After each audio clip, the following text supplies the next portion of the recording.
Why is Instagram not working? Hey everybody, this is Nina from Create, Login and Delete. Today I'm going to show you why it's not working and some solutions to how to fix it. So to fix this problem, go to your settings and scroll below to apps.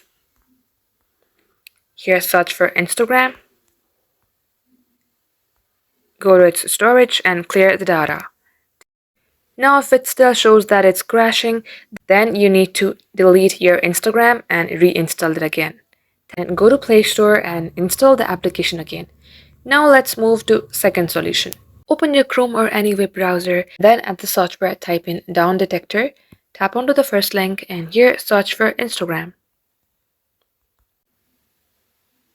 If you see the latest version of Instagram here, that means that application is currently not working and it will take some time. Now this is all for today, and if you find this video helpful, do give it a thumbs up and we will see you with our next upload.